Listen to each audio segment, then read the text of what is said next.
믿을 수 없는 일이 벌어졌습니다. 미국 최고의 역사학자가 자신의 40년 명성을 한순간에 날려버렸습니다.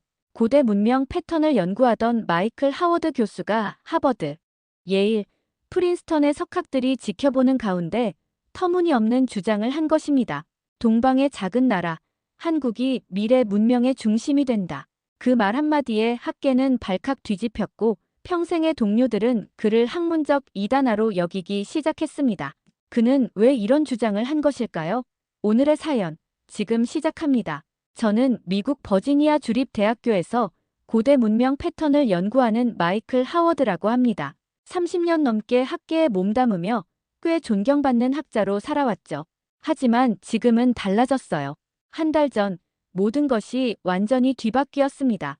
그날은 평생 잊지 못할 겁니다. 하버드, 예일, 프린스턴의 석학들이 모인 세계 문명의 미래 심포지엄이었어요. 제게 주어진 발표 시간은 고작 30분. 그 짧은 시간에 저는 30년간의 연구 결과를 쏟아냈습니다. 동방의 작은 나라, 한국이 미래 문명의 중심이 된다. 발표장은 순간 얼어붙었어요. 그리고 웃음소리가 터져나왔죠. 처음엔 작은 웃음이었지만 곧 비웃음으로 변했습니다. 하지만 저는 흔들리지 않았어요. 고대 문명의 패턴과 역사적 데이터를 하나하나 제시했습니다. 로마에서 영국으로, 영국에서 미국으로 이어지는 문명의 중심 이동 패턴. 그리고 그 다음은 한국이라는 결론이었어요. 지금 생각해도 가슴이 쓰립니다. 학자로서 평생 쌓아온 신뢰가 한순간에 무너지는 걸 지켜봐야 했으니까요. 동료들의 눈빛이 달라졌어요. 존경에서 의심으로, 그리고 조롱으로. 대학에서는 연구 재검토 휴가를 권고했습니다. 사실상 쫓겨난 거였죠. 연구실 문을 정리하던 날, 뜻밖의 방문객이 찾아왔어요. 한국 다큐멘터리 PD라고 자신을 소개한 한서진이라는 분이었습니다. 제 연구를 알고 있었고 심포지엄 발표 영상도 봤다고 하더군요. 하워드 교수님, 진실을 알고 싶다면 직접 와서 확인해 보세요. 한국에서 교수님의 연구를 지원하고 싶습니다. 처음엔 의심스러웠어요. 또 다른 조롱이 아닐까 싶었죠. 하지만 서진의 눈빛에서 진심을 읽었습니다. 더 이상 잃을 것도 없었어요. 평생의 연구를 증명할 마지막 기회라고 생각했습니다. 며칠 뒤, 저는 인천행 비행기에 몸을 실었어요. 15시간의 비행. 창밖으로 보이는 태평양을 바라보며 제가 미쳤나 싶기도 했습니다. 63세의 나이에 모든 것을 걸고 낯선 나라로 떠나다니. 비행기가 인천공항에 착륙했을 때 가슴이 두근거렸어요. 이곳에서 무엇을 발견하게 될까? 제 이론이 틀렸다면, 마지막 자존심마저 잃게 된다면, 그런 불안감을 안고 입국장을 빠져나왔을 때 서진 씨가 환한 미소로 저를 맞이했습니다. 그리고 말했죠. 교수님, 한국에 오신 것을 환영합니다. 이제부터 정말 놀라운 일들을 보게 될 거예요. 그때는 몰랐습니다. 이 말 한마디가 제 앞에 완전히 다른 세상을 열어줄 거라는 것을요. 공항에서 서울로 향하는 길은 제 고정관념을 처음으로 깨는 순간이었습니다.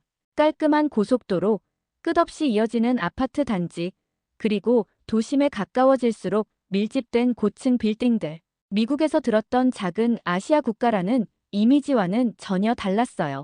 서진이 운전하는 차 안에서 창밖을 바라보는 동안 그동안 한국에 대해 얼마나 무지했는지 실감했습니다.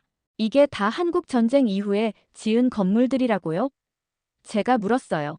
서진은 웃으며 고개를 끄덕였죠. 네, 교수님. 70년 전만 해도 이곳은 폐허였습니다.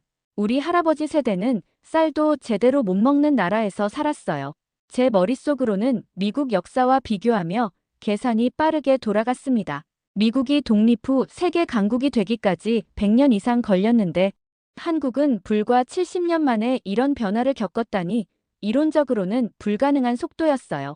서울 강남의 호텔에 짐을 풀고 창밖으로 보이는 도시를 바라봤습니다. 밤이 되자 도시는 또 다른 모습을 드러냈어요. 반짝이는 네온사인, 24시간 불이 꺼지지 않는 상점들, 그리고 늦은 시간까지 활기찬 거리. 이런 활력은 뉴욕에서도 보기 힘든 광경이었죠. 첫날 밤, 시차 적응이 안 되어 새벽 3시에 눈이 떠졌습니다. 호텔 룸서비스를 불러볼까 했지만 문득 궁금증이 생겼어요. 이 시간에 과연 서비스가 가능할까? 시험 삼아 전화를 걸어봤죠. 놀랍게도 즉시 응답이 왔고 20분 만에 완벽한 아침 식사가 방으로 배달됐습니다. 미국이었다면 불가능했을 일이었죠. 다음 날 아침 서진이 데리고 간 곳은 서울의 한 대학병원이었어요. 왜 병원에 온 건지 의아했지만 서진의 설명을 듣고 이해했습니다. 한국 의료 시스템을 보여주고 싶다는 거였죠. 한국은 세계 최고 수준의 의료 시스템을 갖추고 있어요. 모든 국민이 건강보험의 혜택을 받죠. 로비에서 기다리는 동안 무언가 이상한 점을 발견했습니다. 환자들이 너무 빨리 진료를 받고 나오는 것 같았어요. 서진에게 물었죠. 평균 대기 시간이 얼마나 되나요? 외래 진료는 예약 시간에서 30분 이내가 기본이에요. 응급수술이 필요한 경우 당일에 수술하는 경우도 많고요. 믿기지 않았습니다. 미국에서는 전문의를 만나려면 몇 주, 때로는 몇 달을 기다려야 했어요. MRI 같은 검사는 예약하는 데만 몇 주가 걸리는데 여기서는 당일 검사가 가능하다니.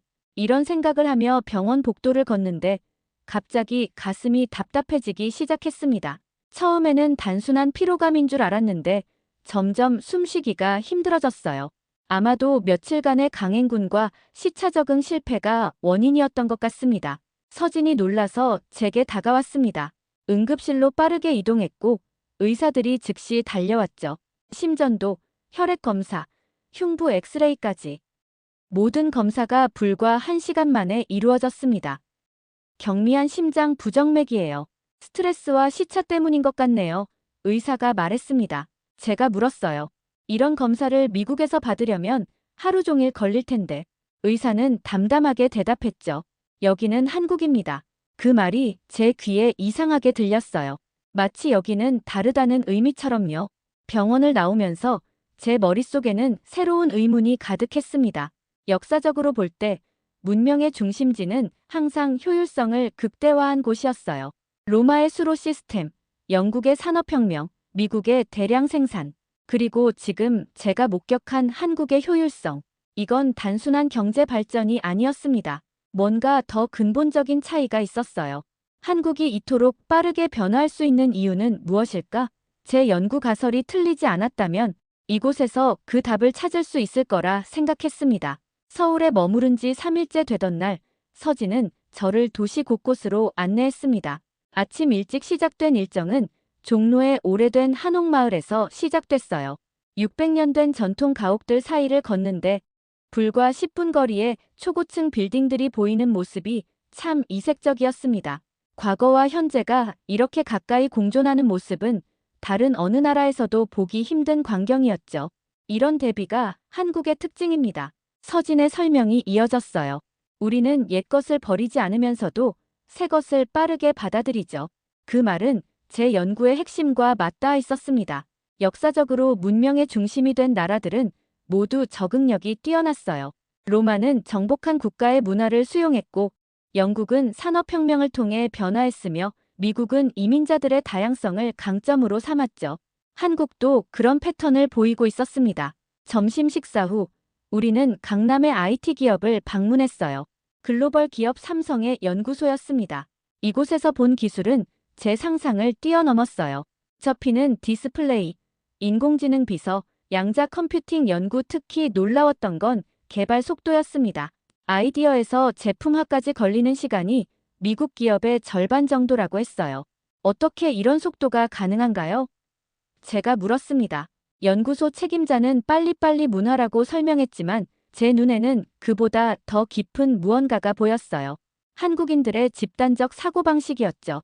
개인보다 팀을, 현재보다 미래를 우선시하는 문화, 그리고 위기 상황에서 더욱 단결하는 특성.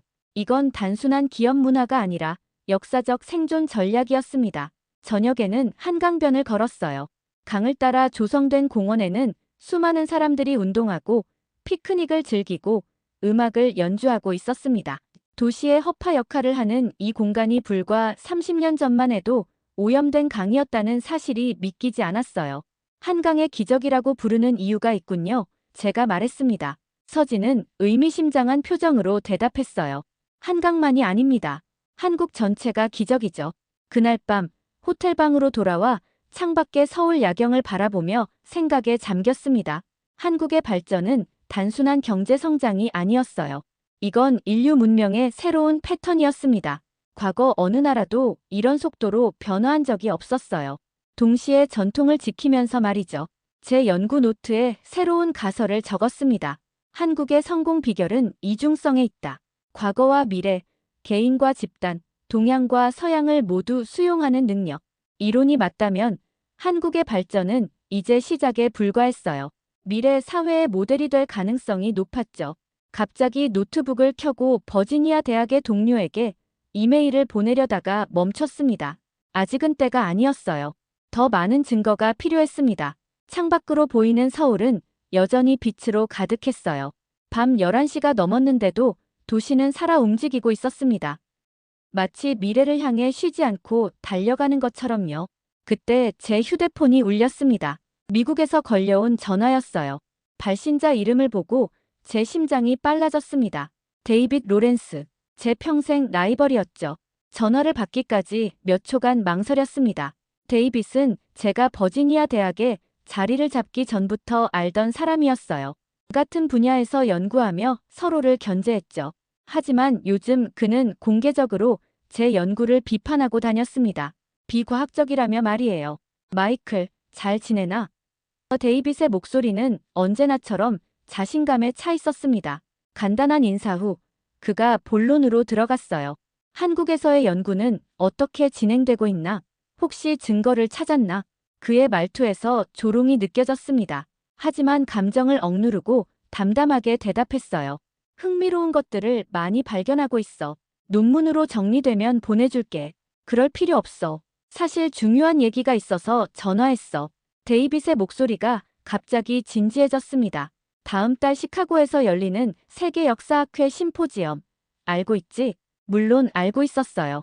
2년마다 열리는 세계적인 학술 대회였죠. 올해의 주제는 문명의 미래 패턴이었고 원래 제가 기조연설을 맡기로 되어 있었습니다. 하지만 최근 사태로 취소되었을 거라 생각했어요. 내가 내 자리를 맡게 됐어. 기조연설자로. 데이빗이 말했습니다. 그의 목소리에서 승리감이 느껴졌어요. 그런데 학회 측에서 흥미로운 제안을 해왔어. 너와 내가 공개 토론을 하자는 거지. 동아시아가 미래 문명의 중심이 될 것인가? 라는 주제로. 제 심장이 빨라졌습니다. 이건 기회였어요. 전 세계 석학들 앞에서 제 연구를 발표하고 데이빗과 직접 논쟁할 수 있는 기회. 하지만 동시에 위험한 도전이기도 했습니다. 아직 충분한 증거를 수집하지 못했으니까요. 생각해 볼게. 제가 말했어요. 생각할 시간이 없어. 지금 결정해야 해. 참가하지 않으면 내가 내 이론을 완전히 반박할 거야. 그리고 내 학문적 경력은 끝날 거고 침착함을 유지하려 노력했습니다. 참가할게. 한 달 후에 시카고에서 보자고. 전화를 끊자마자 불안감이 몰려왔어요. 한 달. 그 안에 제 이론을 뒷받침할 결정적 증거를 찾아야 했습니다.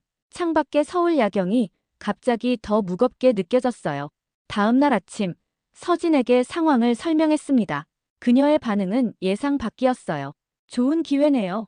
이제 본격적으로 한국을 보여드릴게요. 서진의 눈이 빛났습니다. 오늘부터 일정을 변경해야겠어요. 먼저 DMZ부터 가봐야 할 것 같습니다. DMZ라면 남북한 사이의 비무장지대였어요. 왜 거기를 가야 하는지 이해할 수 없었습니다. 한국을 이해하려면 분단의 상처부터 봐야 해요. 서진이 설명했어요. 우리가 어떻게 전쟁의 폐허에서 이만큼 발전했는지 그 원동력을 이해하는 첫 단계죠. 그날 오후, 우리는 DMZ로 향했습니다. 차 안에서 서진이 말했어요. 교수님, 한국은 지난 70년간 4번의 거대한 위기를 겪었어요. 한국 전쟁, 70년대 오일 쇼크, 97년 IMF 외환위기, 그리고 2008년 글로벌 금융위기. 다른 나라라면 하나만으로도 무너졌을 위기들이죠. 그런데 한국은 어떻게 이겨냈나요? 제가 물었습니다. 서진이 의미심장한 미소를 지었어요. 그걸 앞으로 보여드릴게요. 데이빗 교수님을 놀라게 해드리겠습니다. DMZ에 도착했을 때 제 가슴이 묘하게 조여왔습니다. 세계에서 가장 중무장된 경계선, 남과 북이 70년 넘게 총구를 겨누고 있는 곳. 그런데 바로 이 상황에서 한국은 세계적인 경제 강국으로 성장했어요. 이건 일반적인 역사 패턴으로는 설명할 수 없는 현상이었습니다. DMZ 방문 이후 우리의 일정은 더욱 빨라졌습니다. 서진은 저를 한국의 여러 산업 현장으로 안내했어요. 포항의 제철소, 울산의 조선소, 그리고 판교의 IT 단지까지 각 장소에서 저는 한국의 산업화 과정을 생생하게 목격할 수 있었습니다. 포항 제철소에서 쇳물이 흐르는 모습을 보며 깊은 감명을 받았어요. 1960년대 말 세계은행이 한국의 제철소는 시기상조라며 투자를 거부했다는 이야기를 들었습니다. 하지만 한국은 자체적으로 자금을 모아 제철소를 건설했고 지금은 세계 최고 수준의 기술을 보유하게 되었죠. 이런 이야기가 반복되는 패턴이었어요. 외부의 반대와 어려움 속에서도 독자적인 길을 개척해 나간 역사였습니다. 울산 조선소에서는 거대한 유조선이 건조되는 과정을 지켜봤어요. 제 눈앞에서 펼쳐지는 광경은 압도적이었습니다. 세계 1위 조선 기술을 보유한 나라가 불과 반세기 전에는 나무배를 타던 농업국가였다니 믿기 힘들었어요. 무엇이 이런 변화를 가능하게 했을까? 그 의문은 제 머릿속에서 계속 맴돌았습니다. 판교 테크노밸리에서는 미래 기술을 연구하는 스타트업들을 방문했어요. 인공지능, 로봇공학, 바이오 기술까지 젊은 연구원들의 눈빛에서 무언가를 발견했습니다. 그것은 단순한 열정이 아니었어요. 선진국을 따라잡겠다는 의지가 아니라 새로운 길을 개척하겠다는 의지였죠. 여기에 미래 문명의 단서가 있다고 느꼈습니다. 일주일간의 현장 방문을 마치고 서진은 한국의 위기 극복 역사를 정리해 주었어요. 일제강점기, 한국전쟁, 군사 독재, 1997년 IMF 외환위기, 2008년 글로벌 금융위기까지 이런 위기들은 다른 나라라면 한 번만으로도 무너졌을 법한 사건들이었습니다. 하지만 한국은 오히려 더 강해졌어요. 호텔에 돌아와 자료를 정리하며 패턴을 찾기 시작했습니다. 한국의 성공 비결은 단순한 경제 정책이나 교육 시스템만이 아니었어요. 깊은 역사적 뿌리가 있었습니다. 위기를 기회로 바꾸는 능력. 이는 수천 년간 강대국 사이에서 생존해온 과정에서 형성된 민족적 특성이었죠. 그날 밤 노트북을 켜고 시카고 심포지엄에서 발표할 자료를 준비하기 시작했어요. 이제 확신이 생겼습니다. 제 이론은 틀리지 않았어요. 문명의 중심은 늘 이동해왔고 그 다음 중심지는 위기 대응력이 뛰어난 곳이 되어왔습니다. 로마, 영국, 미국 모두 그랬어요. 그리고 지금 한국과 동아시아가 그 다음을 준비하고 있었습니다. 작업에 몰두하던 중 갑자기 심한 두통이 찾아왔어요. 며칠간의 강행군이 피로를 누적시켰나 봅니다. 물을 마시려고 일어서는 순간 눈앞이 캄캄해졌습니다. 그리고 의식을 잃었어요. 눈을 떴을 때는 병원 침대 위였습니다. 서진이 걱정스러운 표정으로 제 옆에 앉아 있었어요. 의사가 다가와 설명했습니다. 탈진 상태였고 약간의 탈수 증세도 있었다고 해요. 하루 정도 입원해야 한다는 말에 불안감이 밀려왔습니다. 심포지엄까지 시간이 얼마 남지 않았는데 말이죠. 의사가 떠난 후 서진이 제 연구 노트를 건네며 미소 지었어요. 그리고 태블릿을 꺼내 제게 보여주었습니다. 한국 기업들의 위기 대응 시스템에 관한 자료였어요. 특히 눈길을 끈 것은 비상 대응 프로토콜이었습니다. 대부분의 한국 기업들은 최악의 상황을 가정하고 미리 대비책을 마련해둔다는 내용이었어요. 이건 단순한 기업 전략이 아니었습니다. 국가적 차원의 사고방식이었어요. 항상 위기를 예상하고 그에 대비하는 문화.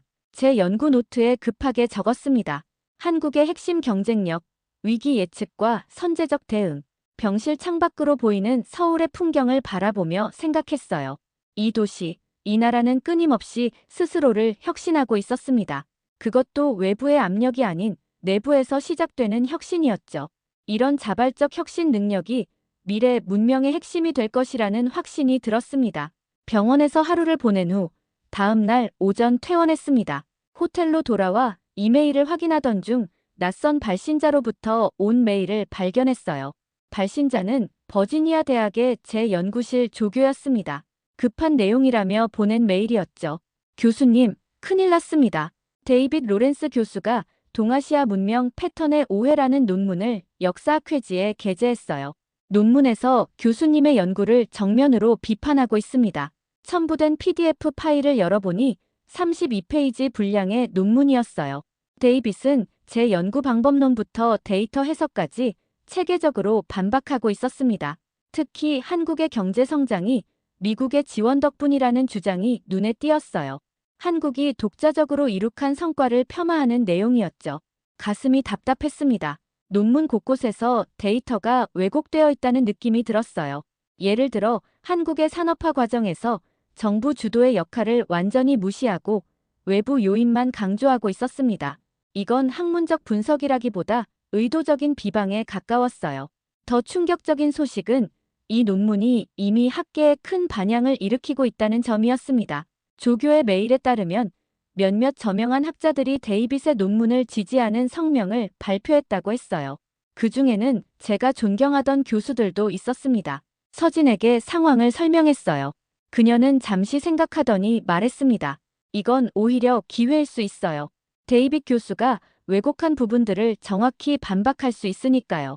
그날 저녁부터 저는 데이빗의 논문을 조목조목 분석하기 시작했습니다. 특히 한국의 경제 성장 데이터와 기술 혁신 부분에서 명백한 오류를 발견했어요. 데이빗은 6, 70년대 한국의 수출주도 성장을 단순히 저임금 기반의 모방이라고 폄하했지만 실제로는 정부의 전략적 산업 정책과 기업가 정신이 핵심이었습니다. 반박 논문을 작성하면서 서진이 제공해준 자료들이 큰 도움이 됐어요. 특히 한국 기업들의 R&D 투자 비율이 세계 최고 수준이라는 점, 그리고 특허 출원 건수가 인구 대비 세계 1위라는 사실은 강력한 반박 근거였습니다. 작업을 계속하면서 점점 더 확신이 들었어요. 데이빗의 논문은 학문적 분석이 아니라 정치적 의도가 있는 공격이었습니다. 그가 왜 이토록 한국과 동아시아의 부상을 부정하려 하는지 의문이 들었어요. 반박 논문을 완성하는데 사흘이 걸렸습니다. 밤낮 없이 작업했지만 그만큼 완성도 높은 결과물이 나왔다고 자부했어요. 제목은 동아시아 문명 패턴의 재해석, 신흥 문명 중심의 객관적 분석으로 정했습니다. 데이빗의 주장을 하나하나 분석하고 반박하는 구조였죠. 완성된 논문을 동료 교수 2명에게 검토를 부탁하는 이메일을 보냈어요. 그들은 아직 저를 지지하는 몇 안 되는 학자들이었습니다. 다행히 빠른 피드백이 왔고 몇 가지 수정을 거쳐 최종본을 완성했어요. 특히 강조한 부분은 한국의 위기 대응 시스템이었습니다. 한국은 1997년 IMF 외환위기 이후 금융 시스템을 완전히 개혁했어요. 그 결과 2008년 글로벌 금융위기 때 다른 선진국들보다 훨씬 빠르게 회복할 수 있었죠. 이런 회복력은 단순한 경제 정책을 넘어선 문화적 특성이었습니다. 논문 발표 후 학계의 반응은 예상보다 좋았어요. 데이빗의 편향된 분석에 의문을 가졌던 많은 학자들이 제 논문을 지지한다는 메시지를 보내왔습니다. 특히 동아시아 전문가들의 반응이 뜨거웠어요. 그들은 오랫동안 서구 중심적 역사관에 불편함을 느껴왔다고 했습니다. 시카고 심포지엄이 일주일 앞으로 다가왔어요. 서진은 마지막 준비를 돕기 위해 한국의 미래 기술 연구소들을 더 방문하자고 제안했습니다. 그중 가장 인상적이었던 곳은 카이스트였어요. 이곳에서 연구 중인 양자 컴퓨팅과 인공지능 기술은 세계 최고 수준이었습니다. 카이스트 연구소장은 흥미로운 관점을 제시했어요. 한국이 기술 강국이 된 건 우연이 아닙니다. 우리는 항상 다음 위기를 대비해왔어요. 70년대 오일 쇼크 이후 에너지 효율 기술에 투자했고 IMF 이후에는 IT 인프라를 강화했습니다. 지금은 기후변화와 인구 감소에 대비한 기술을 개발하고 있죠. 이 말은 제 이론의 핵심을 정확히 짚었습니다. 문명의 중심은 항상 다음 시대를 준비하는 곳으로 이동해왔어요. 로마는 도로와 수로 시스템으로, 영국은 산업혁명으로, 미국은 대량 생산과 디지털 혁명으로 시대를 선도했습니다. 그리고 이제 한국과 동아시아가 미래 기술과 위기 대응 시스템으로 새로운 시대를 준비하고 있었죠. 시카고로 떠나기 전날 서진과 저녁 식사를 했습니다. 그녀는 제게 작은 선물을 건넸어요. 한국의 전통 도자기 청자 미니어처였습니다. 1000년 전 고려시대 청자는 당시 세계 최고의 도자기 기술이었어요. 한국의 혁신 정신은 오래전부터 있었다는 증거죠. 청자를 손에 쥐며 묘한 감정이 밀려왔습니다. 한 달 전만 해도 저는 학계에서 조롱받는 이단아였어요.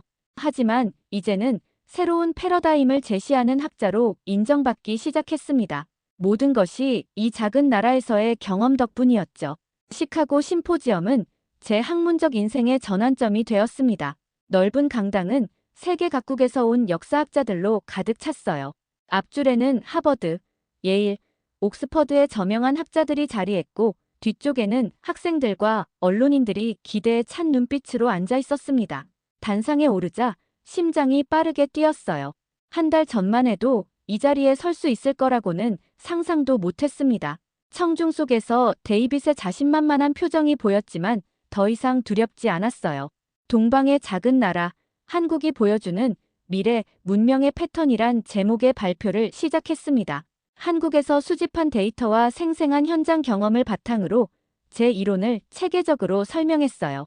특히 한국의 위기 대응 시스템과 미래 기술 투자에 관한 부분에서 청중들의 집중된 반응을 느낄 수 있었습니다. 발표가 끝나고 데이빗과의 토론이 시작됐을 때 그의 논문에서 발견된 데이터 왜곡을 지적했어요. 객관적 증거 앞에 그의 주장은 설득력을 잃었고 청중들의 표정이 하나둘 바뀌어갔습니다. 질의응답 시간, 예상치 못한 일이 벌어졌어요. 옥스퍼드 대학의 세계적 역사학자가 일어나 말했습니다. 하워드 교수의 연구는 서구 중심적 역사관의 중요한 도전을 제시합니다. 이제 우리는 동아시아의 부상을 단순한 경제 현상이 아닌 문명사적 관점에서 재조명해야 할 것입니다. 심포지엄이 끝난 후 많은 학자들이 다가와 축하와 함께 협업을 제안했어요. 버지니아 대학의 총장은 직접 전화를 걸어 복직을 요청했고 여러 출판사에서는 책 출간 제안이 쏟아졌습니다. 그날 밤 호텔 창문 너머로 시카고의 야경을 바라보며 깊은 감사함을 느꼈습니다. 한국에서의 경험이 제 학문적 삶을 완전히 바꿔놓았어요. 이제 서구와 동아시아를 잇는 새로운 역사 패러다임을 세우는 일이 제 앞에 놓여 있었습니다. 한국은 그저 작은 아시아 국가가 아니었습니다. 불과 반세기 만에 폐허에서 세계 10위권 경제 강국으로 전쟁의 상처에서 첨단 기술의 중심지로 변모한 놀라운 나라였어요.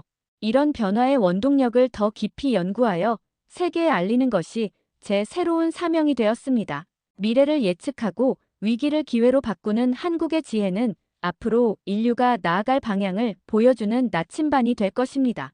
오늘 사연은 여기까지입니다. 한국이 지난 70년간 겪은 수많은 위기들을 오히려 도약의 기회로 삼아온 역사적 패턴은 미래 사회의 모델로서 큰 의미를 갖습니다. 위기를 예측하고 선제적으로 대응하는 한국의 문화적 특성이 이제 세계 학계에서도 주목받게 된 점이 자랑스럽습니다. 오늘 사연에 대한 여러분의 생각을 댓글로 남겨주세요.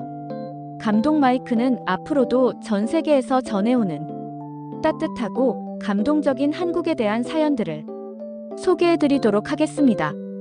여러분의 많은 관심과 사랑 부탁드립니다. 구독과 좋아요, 알림 설정으로 다음 이야기도 함께 해주세요. 끝까지 시청해주셔서 감사합니다. 행복한 하루 보내세요.